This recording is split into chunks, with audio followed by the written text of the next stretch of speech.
কিন্তু তেওঁলোকৰ চৰিত্ৰ আমি গম পাই গলো যে কেন্দ্ৰীয় নিৰ্বাচনী আয়োগ আজি এটা সাংবিধানিক অনুষ্ঠান, কিন্তু সংবিধানৰ প্ৰতি যে তেওঁলোকৰ কৰ্তব্য যে কেনেদৰে বিভিন্ন ৰাজ্যৰ ভোটৰ তালিকা ভিতৰত আজি ভুৱা নাম সোমাইছে, একে মানুহ 100 বাৰ ভোট দিছে, বাহিৰৰ বিজেপি কৰ্মী গাঁৱৰ ভিতৰত হঠাৎ দেখা পায় ভোটৰ তালিকাৰ ভিতৰত তেওঁলোকৰ নাম সোমোৱাটো দেখা পায়। তো BLOক জনাওক, পাৰ্টিক জনাওক, অসমৰ ৰাইজৰ ভোট আজি EVM বাটনত আজি পৰিণত হয়, EVM মেচিনত পৰিণত হয় কংগ্ৰেছৰ নেতৃত্বৰ চৰকাৰ হোৱাটো নিশ্চিত। আমি এবাৰ জিতিম আৰু আমি এবাৰ জিকিম। বিধ্বংসী ৰূপত গৌৰৱ গগৈ মন্তব্য। এই মন্তব্যত হিলি গল মুখ্যমন্ত্ৰী হিমন্ত বিশ্ব শৰ্মাৰ গাদী আৰু লগতে 2026ত মুখ্যমন্ত্ৰীৰ গাদী যে উফৰাব এই কথা স্পষ্ট কৰিলে গৌৰৱ গগৈয়ে এইখন সভাত, য'ত লাখ লাখ ৰাইজৰ উপস্থিত আছিল। আৰম্ভণি ভিডিঅ'টো আপোনালোকে দেখাই পালে, তেন্তে আহক ৰাইজ যি দিনটো আমি উদযাপন কৰিছো সেই দিনটো আজি বহুত গুৰুত্বপূৰ্ণ সংবিধান দিৱস। বহুতে সোধে যে কংগ্ৰেছ দলে ইমান বছৰ শাসন কৰিলে, কংগ্ৰেছে কি কৰিল? আজি যে গণতন্ত্ৰ চলি আছে, আজি যে লোকতন্ত্ৰ চলি আছে, আজি যে ৰাজতন্ত্ৰ শেষ হ'ল, ইয়াৰ মূল অৱদান হৈছে কংগ্ৰেছ দল। কংগ্ৰেছে স্বাধীনতা সংগ্ৰামৰ পিছত ভাৰতৰ ভিতৰত এনেকুৱা এটা ঐতিহাসিক আৰু শক্তিশালী সংবিধান সৃষ্টি কৰিলে, যি সংবিধানে আজিলৈকে আমাক সুৰক্ষা প্ৰদান কৰি আছে। আৰু সেইকাৰণে আজি কিছু শক্তি গণতন্ত্ৰ নাইকিয়া কৰিবলৈ বিচাৰে, আজি কিছু শক্তি লোকতন্ত্ৰ দুৰ্বল কৰিবলৈ বিচাৰে, আজি কিছু শক্তি যাক ৰাজতন্ত্ৰ জন্ম দিবলৈ বিচাৰে। আৰু সেইসকল আজি বহি আছে দিল্লীত, সেইসকল আজি বহি আছে দিছপুৰত। আজি তেওঁলোকে নিজকে ৰজা ভাবে যে ৰাইজৰ ওচৰত কোনো অধিকাৰ নাই, ৰাইজৰ ওচৰত মাত্ৰ দায়বদ্ধতাই আছে। তেওঁলোকে ভাবে দিছপুৰত বহি থাকি, দিল্লীত বহি থাকি যে তেওঁলোকে ৰাইজৰ কথা শুনিব নালাগে, ৰাইজক মাত্ৰ নিৰ্দেশনা জাৰি কৰিব, ৰাইজৰ কোনো ক্ষমতা নাই, ক্ষমতা মাত্ৰ তেওঁলোকৰ ওচৰত আছে। আজি সেইকাৰণে আমি এটা যাত্ৰা যোগেদি নগাঁও চুকে কোণে আমি গৈ আমি সেই দিছপুৰৰ ৰজা, সেই দিল্লীৰ ৰজাক আমি বুজাই দিবলৈ বিচাৰো যে ৰজা যুগ শেষ হ'ল, অসমৰ ভিতৰত ভাৰতৰ ভিতৰত ৰাইজৰ যুগ হ'ব আৰু ৰাইজৰ লগত কংগ্ৰেছৰ থিয় দিব। আজি সেইকাৰণে আজি তেওঁলোকে শংকিত, দিছপুৰৰ ৰজা শংকিত, দিল্লীৰ ৰজা শংকিত, গম পাই গৈছে যে ৰাইজৰ মাজত বিদ্ৰোহ সৃষ্টি হৈছে। আৰু সেইকাৰণে কি কৰিবলৈ বিচাৰে, আজি তেওঁলোকে কেন্দ্ৰীয় নিৰ্বাচনী আয়োগৰ ওপৰত নিৰ্ভৰ হৈ গোটেই আমাৰ নিৰ্বাচনী প্ৰক্ৰিয়াটো ধৰক বৰক কৰিবলৈ বিচাৰে। আজি অসমৰ ভিতৰত একে কথা হ'ল, 2024 লোকসভা নিৰ্বাচনৰ আগত ইয়াৰ বিজেপি চৰকাৰে কেন্দ্ৰীয় নিৰ্বাচনী আয়োগ যোগেদি সমগ্ৰ অসমৰ ভিতৰত সমষ্টি পুনৰ নিৰ্ধাৰণ কৰি নিজৰ ৰাজনৈতিক ক্ষমতা বৃদ্ধি কৰিবলৈ চেষ্টা চলালে। হয়, কিছু ৰাইজ ওলাই আহিলে, যোৰহাটৰ ৰাইজ ওলাই আহিল, নগাঁও ৰাইজ ওলাই আহিলে, ধুবুৰী ৰাইজ ওলাই আহিলে, আৰু আমি 3গৰাকী সাংসদ আমি দিল্লী যাবলৈ সক্ষম পালো। কিন্তু তেওঁলোকৰ চৰিত্ৰ আমি গম পাই গলো যে কেন্দ্ৰীয় নিৰ্বাচনী আয়োগ আজি এটা সাংবিধানিক অনুষ্ঠান, কিন্তু সংবিধানৰ প্ৰতি যে তেওঁলোকৰ কৰ্তব্য, তেওঁ কৰ্তব্যটো তেওঁলোকে পালন কৰা নাই। নিৰপেক্ষ ভূমিকা থাকিব লাগে, কোনো দলৰ হয়, কোনো চৰকাৰ হৈ কাম কৰিব নালাগে, ৰাইজৰ হৈ তেওঁলোকে কাম কৰিব লাগে, এইখিনি কথা পাহৰি গৈছে। আজি মোক মনত পৰে এটা সময়ত এই কেন্দ্ৰীয় নিৰ্বাচনী আয়োগৰ চিফ ইলেকশ্যন কমিশনাৰ প্ৰয়াত TN শেষনদেৱ আছিল। যেতিয়া তেওঁ কেন্দ্ৰীয় নিৰ্বাচনী আয়োগৰ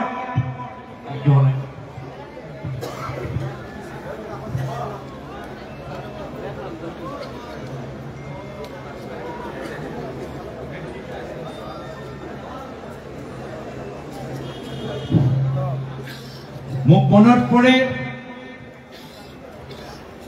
প্ৰয়াত TN শেষনদেৱ এক সময়ত তেওঁ কেন্দ্ৰীয় নিৰ্বাচনী আয়োগৰ চেয়াৰমেন আছিল, চিফ ইলেকশ্যন কমিশনাৰ আছিল। এজন সাংবাদিকজনে সুধিলে যে আপুনি চিফ ইলেকশ্যন কমিশনাৰ, ভাৰত চৰকাৰে আপোনালোকক এই পদবীত বহাইছে আপুনি ভাৰত চৰকাৰৰ কথা শুনিব নেকি যে তেওঁ ক'লে যে হ'ব পাৰে যে কেন্দ্ৰ চৰকাৰে মোক এখন চকীৰ ওপৰত বহাইছে কিন্তু এতিয়া মই কেন্দ্ৰ নিৰ্বাচনী আয়োগৰ মই চেয়াৰমেন হৈ আছো মই কোনো চৰকাৰৰ নহয় মই ভাৰতৰ জনসাধাৰণৰ চিফ ইলেকশ্যন কমিছনাৰ কিন্তু আজি তাৰিখত চিফ ইলেকশ্যন কমিছনাৰে বিভিন্ন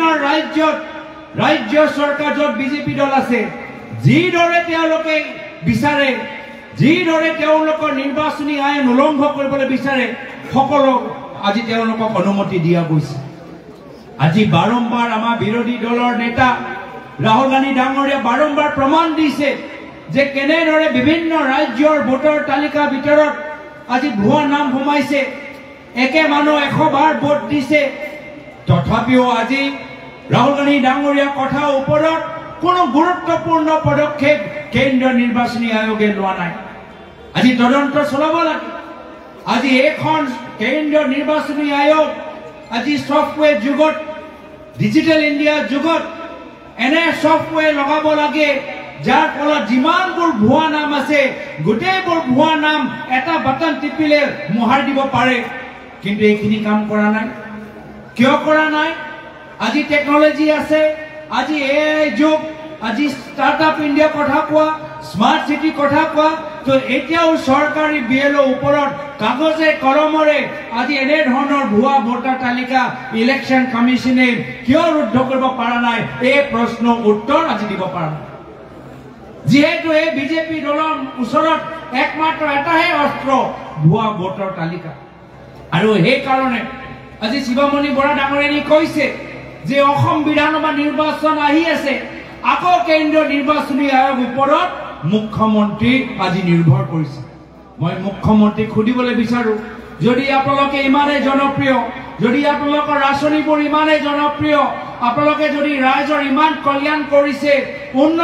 উন্নয়ন কৰিছে এতিয়া কেন্দ্ৰীয় নিৰ্বাচনী আয়োগৰ ওপৰত কিয় ইমান নিৰ্ভৰ হৈছে আকৌ কেন্দ্ৰীয় নিৰ্বাচনী আয়োগক ফোন কৰি মাতি পঠাই আজি আমাৰ ভোটাৰ তালিকাৰ ভিতৰত ভুৱা নামবোৰ সোমাবলৈ বিচাৰিছে বিহাৰ আৰু উত্তৰ প্ৰদেশৰ পৰা বিজেপি আৰএছএছৰ মানুহবোৰ আজি অসমত মাতি আনি আজি নগাঁৱৰ পৰা ধুবুৰীলৈকে তিনচুকীয়াৰ পৰা শিলচৰলৈকে আমাৰ ভোটাৰ তালিকাৰ ভিতৰত সোমাবলৈ বিচাৰে সেইকাৰণে আমি সংকল্পবদ্ধ হ'ব লাগিব আৰু যোৱাকালি তেজপুৰত এটা সভাত মই কৈছিলো যে আমি চকু দিব লাগিব আমি অসমৰ গণতন্ত্ৰৰ অসমৰ ৰাইজৰ লোকতান্ত্ৰিক অধিকাৰ অসমৰ ৰাইজৰ ভোটৰ মূল্য যে থাকে তাৰ বাবে আমি পহৰা দিব লাগিব আমি অসমৰ ৰাইজৰ সৈনিক হিচাপে আমি আগন্তুক দিনত সমগ্ৰ অসমত এটা আন্দোলন সৃষ্টি কৰিব লাগিব যে অসমৰ ভৱিষ্যত অসমৰ হাতত থাকিব লাগিব কোনো বাহিৰৰ ইউপি বিহাৰ বিজেপি কৰ্মী হাতত নহয় আজি আমি বাৰম্বাৰ দেখি আছো যে এখন চৰকাৰ আজি আমাৰ থলুৱা মানুহক গুৰুত্ব দিয়া নাই স্থানীয় মানুহক গুৰুত্ব দিয়া নাই ভোটক স্থানীয় ঠিকাদাৰবোৰক তেওঁলোকে ক'ব যে আমি আগতে কংগ্ৰেছ চৰকাৰ দিনৰ ভিতৰত আমি থলুৱা ঠিকাদাৰবোৰ কাম পাইছিলো বিভিন্ন চৰকাৰী আঁচনিত আমি কিছুমান আমি পইচা আমি কমাবলৈ সক্ষম হৈছিলো কিন্তু আজিৰ তাৰিখত গোটেইবোৰ ঠিকা বাহিৰৰ মানুহবোৰ চলাই আছে দিছপুৰৰ পৰা চলাই আছে গুজৰাটৰ পৰা চলাই আছে আজি আমাৰ থলুৱা ঠিকাদাৰৰ অৱস্থা নাই জল জীৱন আঁচনিৰ ভিতৰত আমাৰ থলুৱা ঠিকাদাৰবোৰ আজি তেওঁলোকৰ একো অৱস্থা নাই এইখন বিজেপি চৰকাৰ আহিলে জাতি মাটি ভেটি নামত আহিলে পৰিৱৰ্তনৰ নামত আজি কিন্তু তেওঁলোকে পৰিৱৰ্তনৰ নামত কি কৰিলে যে অসমৰ বিভিন্ন জনজাতিসকলৰ প্ৰায় 40,000 বিঘা মাটি আকৌ বাহিৰৰ কোম্পানীক আজি তেওঁলোকে বিক্ৰী কৰি পেলাই দিছে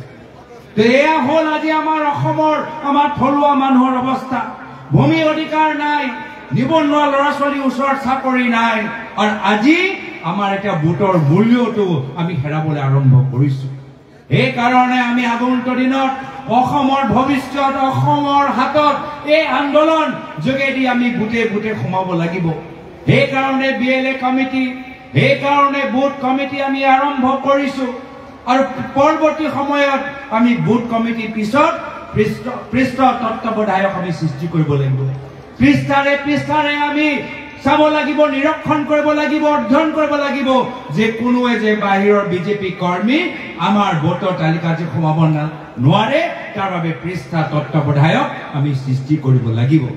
এই কাৰণে যদিও নগাঁও জিলাৰ ভিতৰত BLA কাম সম্পূৰ্ণ হল, বুথ কমিটি কাম সম্পূৰ্ণ হল, কিন্তু কাম এতিয়াও আধৰুৱা হৈ আছে। আমি পৃষ্ঠা তত্ত্বাৱধায়ক আমি সৃষ্টি কৰি ৰাইজৰ মাজত সজাগতা সৃষ্টি কৰিব লাগিব যে যদি তেওঁলোকে কোনোবা বাহিৰৰ বিজেপি কৰ্মী গাঁৱৰ ভিতৰত হঠাৎ দেখা পায়, ভোটৰ তালিকাৰ ভিতৰত তেওঁলোকৰ নাম সোমোৱাটো দেখা পায়, তো BLA জনাওক, পাৰ্টিক জনাওক, আৰু আমি অসমৰ লোকতন্ত্ৰৰ সৈনিক হিচাপে আমি নিজৰ ভৱিষ্যত নিজৰ হাতত আমি ৰাখিবলৈ আগবাঢ়ি যামগৈ। লগে লগে আজি দেখা পাইছো যে বৰ্তমান চৰকাৰৰ আজি তেওঁলোকৰ আমাক ভূমি অধিকাৰ নিদিয়ে, ল'ৰা ছোৱালীবোৰ নিৰাপত্তা নিদিয়ে। আজি তেওঁলোকৰ দিনত আজি আটাইতকৈ বেছি গাঁৱৰ ভিতৰত মদৰ দোকান খোলা আমি আৰম্ভ দেখা পাইছো। আমাৰ আগৰ কংগ্ৰেছ চৰকাৰ দিনত আমাৰ চেষ্টা আছিলে যে গাঁৱৰ ভিতৰত ৰাস্তা পদূলিবোৰ ভাল হল, শিক্ষানুষ্ঠানবোৰ ভাল হওক, চিকিৎসানুষ্ঠানবোৰ ভাল হওক, কিন্তু যেতিয়াৰ পৰা হিমন্ত বিশ্ব শৰ্মা ডাঙৰীয়া অসমৰ মুখ্যমন্ত্ৰী হৈছে, এতিয়া গাঁৱৰ ভিতৰত চৰকাৰী স্কুল বন্ধ হৈছে আৰু মদৰ দোকান খুলিবলৈ আৰম্ভ কৰিছে। আজি সেইকাৰণে আমি অসমৰ মহিলাসকলক আমি জনাবলৈ বিচাৰো যে অসমৰ আইসকল আপোনালোকৰ প্ৰথম কৰ্তব্য এজন মাতৃ হিচাপে, নিশ্চয় এগৰাকী মাতৃ হিচাপে আপুনিও দুখিত যে আপোনালোকৰ ল'ৰা ছোৱালীবোৰ আজি মদৰ দোকান ওচৰলৈ যাবলৈ আৰম্ভ কৰিছে, আজি ড্ৰাগছ ল'বলৈ আৰম্ভ কৰিছে। সেইকাৰণে এই 1250 টকাত লৈ আমাৰ ল'ৰা ছোৱালী ভৱিষ্যতৰ অন্ধকাৰলৈ ঠেলি নিদিব। আপোনালোকে চৰকাৰে যদি পইচা দিয়ে, পইচা লওক, এয়া চৰকাৰী আঁচনি, এই আঁচনি আপোনালোকৰ পইচা, আপোনালোকৰ পৰা টেক্স লৈ চৰকাৰী আঁচনিবোৰ বিতৰণ কৰিছে, কিন্তু আঁচনিৰ নামত আমি বিজেপিক ভোট দি আমি ল'ৰা ছোৱালীবোৰ মদৰ দোকান ওচৰলৈ আমি ঠেলি নিদিওঁ, ল'ৰা ছোৱালীবোৰ ড্ৰাগছৰ ৰাস্তা ল'বলৈ আমি ঠেলি নিদিওঁ। চৰকাৰী আঁচনিৰ সুবিধাটো ল'ম আৰু পৰৱৰ্তী সময়ত এই মুখ্যমন্ত্ৰী হিমন্ত বিশ্ব শৰ্মা ডাঙৰীয়া যিগৰাকী দিনত আটাইতকৈ বেছি মদৰ দোকান খোলা গৈছে, তেওঁলোকৰ অত্যাচাৰৰ পৰা পৰিত্ৰাণ বিচাৰি পৰৱৰ্তী দিনত আমি কংগ্ৰেছৰ নেতৃত্বৰ চৰকাৰ গঠন কৰিম। আৰু সেইকাৰণে ইতিমধ্যে চাওক, উজনিৰ পৰা নামনিলৈকে, ব্ৰহ্মপুত্ৰৰ পৰা বৰাকলৈকে ৰাইজ আজি ওলাই আহিছে। সেয়া মৰাণ জনগোষ্ঠীয়ে হওক, মটক জনগোষ্ঠীয়ে হওক, চাহ জনগোষ্ঠীয়ে হওক, কোচ ৰাজবংশীয়ে হওক, চুতীয়া জনগোষ্ঠীয়ে হওক, সকলোৱে ৰাইজ আজি ওলাই আহি কৈছে যে তোমালোকে আমাক ইমান প্ৰতিশ্ৰুতি দিলা, 10 বছৰ তুমি দিল্লীত থাকিলা, 10 বছৰ তোমালোকে দিছপুৰত থাকিলা, আজি তোমালোকৰ হিচাপ বিচাৰিছো। ক'ত গ'ল আমাৰ জনজাতিৰ অধিকাৰ? ক'ত গ'ল আমাৰ মজুৰি বৃদ্ধি কৰা অধিকাৰ? ক'ত গ'ল আমাৰ ল'ৰা ছোৱালীৰ নিৰাপত্তা? ক'ত গ'ল আমাৰ থলুৱা উদ্যোগ? আজি চাহ উদ্যোগটো আজি ভালদৰে চলি থকা নাই। সেইকাৰণে আজি বিটিয়া নিৰ্বাচনটো চাব, বিটিয়া নিৰ্বাচনত যিসকলে আগতে বিজেপিক ভোট কৰিছিল, আজি বিটিয়া নিৰ্বাচনত আজি বিজেপি দলটোক আজি বিদায় দি আজি বেলেগ ফালে তেওঁলোকে ভোট দিছে। আজি ভাষিক সংখ্যালঘু সমাজে হওক, আজি তেওঁলোকেও আজি কোচ ৰাজবংশীসকলৰ মাজতো যদি আপোনালোকে যায়, তাৰ মাজতো আপোনালোকে চাব যে সকলে আজি হিমন্ত বিশ্ব শৰ্মা ডাঙৰীয়াক এৰিবলৈ আৰম্ভ কৰিছে। আৰু সেইকাৰণে এতিয়া বিজেপি দলৰ ভিতৰতো এটা ডাঙৰ এটা শাৰী পাতি আজি মানুহবোৰ বিজেপি দল ত্যাগ কৰি আজি কংগ্ৰেছ দলৰ ভিতৰত যোগদান কৰিবলৈ আৰম্ভ কৰিছে। প্ৰতিটো মাহৰ 10 তাৰিখে বিজেপি দল ত্যাগ কৰি মানুহবোৰে কৈছে যে মই ৰাজনীতিত ৰাইজক সেৱা কৰিবলৈ সোমাইছো, হিমন্ত বিশ্ব শৰ্মা ডাঙৰীয়াৰ কোম্পানীৰ চাকৰ হ'বলৈ ওলোৱা নাই। আৰু সেইকাৰণে হিমন্ত বিশ্ব শৰ্মা ডাঙৰীয়া এই কোম্পানী আজি দল হৈ থকা নাই, এটা কোম্পানীলৈ যে পৰিণত হৈছে, মই এই কোম্পানী চাকৰ হ'বলৈ ওলোৱা নাই, মই এই কোম্পানীটো ত্যাগ কৰি পুনৰবাৰ কংগ্ৰেছ দলৰ ভিতৰত এটা মঞ্চ পাইছো, যি মঞ্চত ৰাজনীতিৰ যোগেদি মই ৰাইজক সেৱা কৰিবলৈ এটা সুযোগ পাইছো।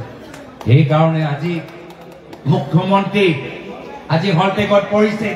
আজি বাৰম্বাৰ প্ৰতিটো দিন তেওঁলোকৰ কথাবোৰ সলনি হয়। কেতিয়াবা জুবিন গাৰ্গক ন্যায় দিব, কেতিয়াবা ন্যায় তেওঁ দিয়াৰ ক্ষমতা নাই। কেতিয়াবা জুবিন গাৰ্গৰ হত্যা হ'ল আৰু কেতিয়াবা কৈছে নহয় এতিয়াও আৰু তদন্ত কৰিবলগীয়া আছে।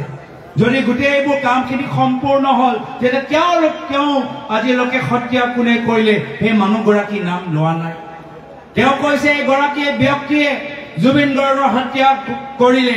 মই মুখ্যমন্ত্ৰী হিমন্ত বিশ্ব শৰ্মা ডাঙৰীয়াক চ্যালেঞ্জ কৰিছো হে এগৰাকী ব্যক্তিৰ নাম আপোনালোকে ফাদিল কৰক ৰাইজে জানে যে আজি মুখ্যমন্ত্ৰীৰ কথা গ্ৰহণযোগ্যতাটো নাই আজি বিভিন্ন ঠাইত যদি যায় যদি মহিলাসকলক সোধে যে আপোনালোকে হিমন্ত বিশ্ব শৰ্মা ডাঙৰীয়াৰ ওপৰত বিশ্বাস কৰেনে তেওঁ জুবিন গাৰ্গৰ ক্ষেত্ৰত ন্যায় দিব পাৰিবনে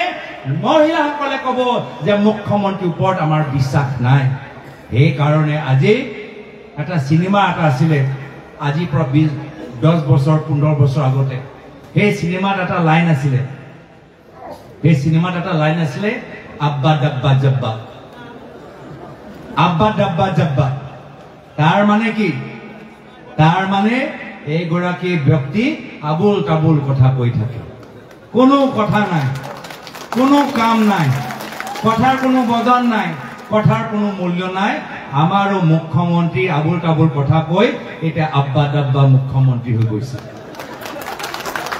কি কৈ থাকে তেওঁহে জানে আমি কেতিয়াবা দিল্লী যাওঁ দিল্লীত বিজেপি দলৰ নেতৃত্বই আমাৰ লগত কথা পাতোতে কয় কি হৈছে আমাৰ অসমৰ মুখ্যমন্ত্ৰী কিবোৰ কথা কৈ থাকে এইবোৰ কথা কোনো যুক্তি নাই এইবোৰ কথা পাতিব লাগে নেকি এইখিনি কথাবোৰ এতিয়া ঘৰে ঘৰে ভিতৰত এতিয়া আলোচনা হৈছে সেই কাৰণে এটা কথা ঠিক যে আজি তেওঁৰ মনটো অস্থিৰ হৈছে এই মনটো অস্থিৰ হোৱাৰ কাৰণে আজি তেওঁলোকৰ কথাৰ ওপৰত আমি গোটেইখিনি কথা আমি গম পাই গৈছো তেওঁ অসমৰ এটা বিশেষ জাতিক অসমৰ এটা বিশেষ ধৰ্মক বাৰম্বাৰ আক্ৰমণ কৰি থাকে আৰু কংগ্ৰেছ দল এই ক্ষেত্ৰত সদায় স্পষ্ট যে আমাক অসমৰ ভিতৰত অসম চুক্তি অনুসৰি কোনো যদি বাংলাদেশৰ পৰা অবৈধভাৱে আমাৰ অসম চুক্তি ভংগ কৰি যদি অসমৰ ভিতৰত সোমাইছে লগে লগে বৰ্তমান ৰাজ্যৰ চৰকাৰ তেওঁলোকৰ ওপৰত একশ্যন লওক কিন্তু সাম্প্ৰদায়িক ৰাজনীতিৰ নামত আমাৰ অসমৰ আমাৰ ইছলাম সমাজৰ কোনো এগৰাকী ব্যক্তিক বাংলাদেশী কৈ অপমানিত কৰিব নোৱাৰে বাৰম্বাৰ এখন চৰকাৰে কৰি আছে কিয় কৰি আছে তেওঁলোকে গম পোৱা নাই যে আজি মাত্ৰ এটা বিশেষ ধৰ্ম নহয় অসমৰ ভিতৰত যিমানবোৰ ধৰ্ম আছে যিমানবোৰ জনজাতি আছে যিমানবোৰ জনগোষ্ঠী আছে সকলে একগোট হৈ গম পাই গৈছে যে যোৱা 5টা বছৰত হিমন্ত বিশ্ব শৰ্মা ডাঙৰীয়া যদি এটা কাম কৰিছে সেয়া হ'ল নিজকে আৰু ধনী কৰিছে মাটি সংখ্যা মাটি আৰু সম্পত্তিৰ ক্ষেত্ৰত নিজকে আৰু ধনী কৰিছে আৰু কিছুমান যুৱকসকলে কয় যে বহুত অদৰকাৰী ফ্লাইঅভাৰ বনাইছে হয় নে নহয় মানুহবোৰে কয় গুৱাহাটী মানুহবোৰে কয় যে মুখ্যমন্ত্ৰী আৰু একো কৰা নাই মাত্ৰ কিছু অদৰকাৰী ফ্লাইঅভাৰ বনাই আজি তেওঁলোকৰ কিছু ভাল পোৱা ঠিকাদাৰবোৰক সহায় কৰি আছে এই কাৰণে আজি ৰাইজ এটা কথা ঠিক কি যদি আহা বিধানসভা নিৰ্বাচনত অসমৰ ৰাইজৰ ভোট আজি ইভিএম বাটনত আজি পৰিণত হয় ইভিএম মেচিনত পৰিণত হয় কংগ্ৰেছৰ নেতৃত্বৰ চৰকাৰ হোৱাটো নিশ্চিত আমি এবাৰ জিতিম আৰু আমি এবাৰ জিকিম কিন্তু তাৰ আগতো আমাক কষ্ট কৰিব লাগিব আমাৰ হাতত মাত্ৰ 4 মাহ এই 4 মাহ ভিতৰত কষ্ট কৰিব লাগিব আৰু সেই কাৰণে মনত পেলাব লাগিব যে এটা সময় যেতিয়া আমাৰ কংগ্ৰেছৰ চৰকাৰ আছিল প্ৰায়তো তৰুণ গগৈদেৱৰ মূল মন্ত্ৰ আছিল ৰাইজৰ পদূলিত ৰাইজৰ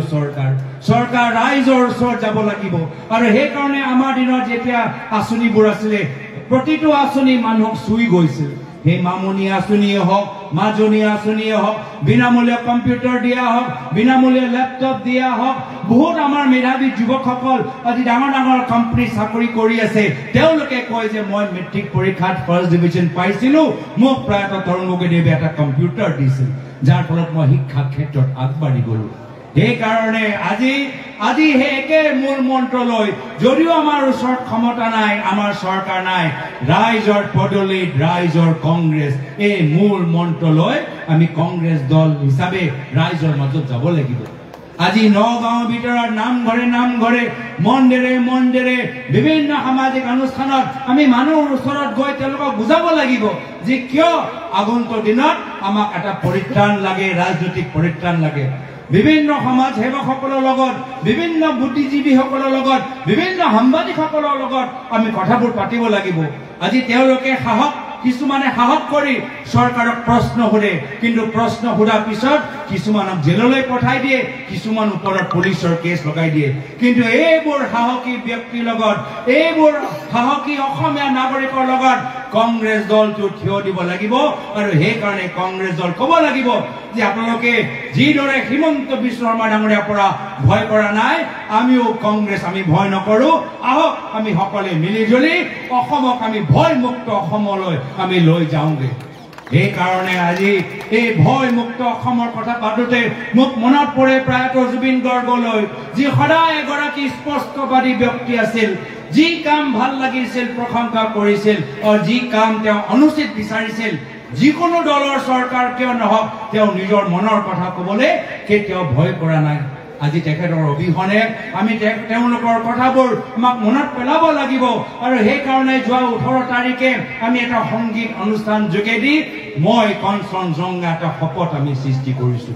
মই কঞ্চনজংঘা এই শপতৰ ভিতৰত জুবিনদাৰ সেই দৰ্শনৰ বৰ অসম যি বৰ অসমৰ প্ৰতিনিধি ভূপেন হাজৰিকা দেৱ আছিল জ্যোতিপ্ৰসাদ আগৰৱাল দেৱ আছিল লাচিত বৰফুকন আছিল আমাৰ লক্ষ্মীনাথ বেজবৰুৱা দেৱ আছিল জয়ন্ত হাজৰিকা দেৱ আছিল প্ৰায়ত তৰুণ গগৈ দেৱ এগৰাকী প্ৰতিনিধিত্ব কৰিছিল সেই একে বৰ অসমৰ দৰ্শন আমি সেই মই কঞ্চনজংঘা শপতত আমি আনিবলৈ বিচাৰিছো আৰু সেই কাৰণে এতিয়া মই সকলোকে অনুৰোধ কৰিছো যে য'ত আপোনালোকে আছে য'ত বহি আছে অলপ সময় কাৰণে থিয় হৈ দিয়ক অলপ সময় কাৰণে থিয় হৈ দিয়ক আৰু এই মই কঞ্চনজংঘা আজি জুবিনদাৰ অবিহনেও আমি জুবিনদাৰ দৰ্শনৰ বৰ অসম আমি সজীৱকৈ তুলিম চিৰতৰুণ আমি ৰাখিম তাৰ বাবে আহক আমি সকলোৱে আমি সংকল্পবদ্ধ হওক মই এতিয়া শপতটো মই কঞ্চনজংঘা শপতটো মই পাঠ কৰিবলৈ গৈ আছো আৰু মই আশা কৰো যে সকলোৱে মোক সহায় কৰিব মই আৰম্ভ কৰিছো মই আজিৰ পৰা অসমীয়া জাতিৰ প্ৰহৰী হম বৰ অসমৰ প্ৰেম শান্তি আৰু সম্প্ৰীতিৰ বৰ ভেটি কৰিম মই মানৱতাবাদী হম সকলো জাতি ধৰ্ম আৰু বৰ্ণৰ সন্মান কৰিম মই খুজে খুজে অসমীয়া সমাজত ভয় সংখ্যা ঘৃণা আৰু বিভেদৰ বীজ হিচাপ সাম্প্ৰদায়িক আৰু বৰ্ণবাদী অপশক্তিসমূহৰ বিৰোধিতা কৰিম মই ভয়মুক্ত হৈ অসম আৰু অসমীয়াৰ স্বাৰ্থত যিকোনো হত্যাৰ সন্মুখত সাহসেৰে মাত মাতিম মই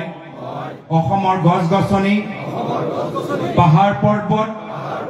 নদ নদী আৰু জীৱ জন্তু সুৰক্ষা প্ৰদান কৰিম মই সদায় দুখীয়া দৰিদ্ৰ আৰু আৰ্তজনক সহায়ৰ হাত আগবঢ়াম মই বিশ্ব দৰবাৰত বৈচিত্ৰৰ মাজত ঐক্য উদাহৰণে মোৰ অসমীয়া জাতি সত্তাক অখণ্ড ৰাখিম জয় জুবিনদা জয় জুবিনদা জয় অসম জয় অসম জয় অসম ধন্যবাদ জয় হিন্দ জয় অসম বন্দে মাতৰম